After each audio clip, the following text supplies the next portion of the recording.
அப்படின்னு பறந்து போய் அவன் கை முட்டை வச்சு அதை மண்டையில அடிச்சு உடச்சி சத்திரம் அடிச்சிருவான். அப்புறம் பறந்து போவான் பாருங்க.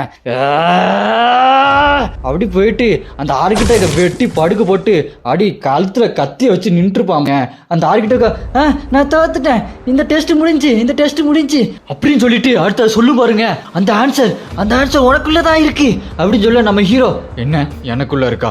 ஆமா நான் உனக்கு ஒரு ஆப்ஷன் தரேன் அப்படின்னு சொன்ன ஸ்கிரீன் பாப்பப் ஆகும். The data stored in your memory will be retrieved. Will you accept? அப்படின்னு கேட்க என்ன டேட்டா என் மெமரிக்குள்ள இருக்கா? accept அப்படின்னு சொல்லுவான் பாருங்க.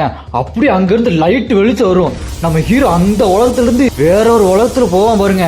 வானமெல்லாம் பர்பிள் கலர்ல இருக்கும். கீழே பார்த்தா தானஸோட ஆர்மியை விட பயங்கர பெரிய ஆர்மி, மான்ஸ்டர் ஆர்மி கீழே நின்றுட்டு இருக்கும். நம்ம ஹீரோ மேல ஏதோ வெள்ளை கலர் ஆவி மாதிரி நின்று பாத்துக்கிட்டு இருப்பான். நம்ம ஹீரோ அந்த மான்ஸ்டர்ஸ் எல்லாத்தையும் பார்த்துட்டு அட்ட கடவுளே என்ன இவ்வளவு பேர் இருக்கானுங்க, இவ்வளவு மான்ஸ்டர்ஸா, என்ன இவனுக்கு எல்லாம் மேல பாத்துட்டு இருக்கானுங்க அப்படின்னு பார்த்தா மேல எல்லாம் நிறைய போர்ட்டலா இருக்கும். அதுல இருந்து திடீர்னு வெள்ளை கலர்ல ஏஞ்சல்ஸ் எல்லாம் வரிசை வர ஆரம்பிப்பாங்க பாருங்க.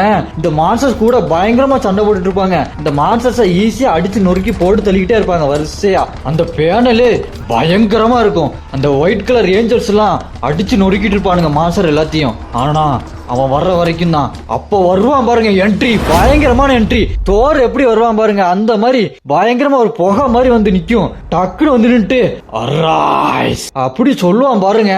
நம்ம ஹீரோ அதை பார்த்துட்டு அப்பனா இவன் தான் சேடம் போனா இருக்கா அப்படி பார்த்துட்டே இருக்கும்போது அந்த சேடை ஃபுல்லா படரும் பாருங்க. ஃபுல்லா படர்ந்து இருக்கிற செத்து போன எல்லா மாஸ்டரும் அப்படி எந்திரிச்சு நிக்கும் பாருங்க சேடவா. நம்ம ஹீரோ அதை பார்த்துட்டு இதெல்லாம் வாய்ப்பே இல்ல, இவ்வளவு நம்பர்ஸ் ஒரே நேரத்துல எழுப்புதா அப்படின்னு பயங்கரமா பார்த்துட்டு இருப்பான். எல்லா எந்திரிச்ச சேடவும் அந்த ரூலர்ஸை போட்டு அந்த ஒயிட் கலர் ஏஞ்சல்ஸை போட்டு அடிச்சு நொறுக்கிட்டு இருப்பானுங்க. இந்த ஏஞ்சல்ஸ் எல்லாம் திணறிட்டு இருப்பானுங்க. அப்புறம் அந்த ஒரிஜினல் சேடோ மோனர்க் ஆஸ்மான் குதிரையில செம்ம மாசா உட்காந்துட்டு இருப்பான். அதுல இருந்து வேகமா ஓடி வந்து ரூலர்ஸ் அத்தாரிட்டியை போட்டு அடிச்சு கொல்லுவான் பாருங்க.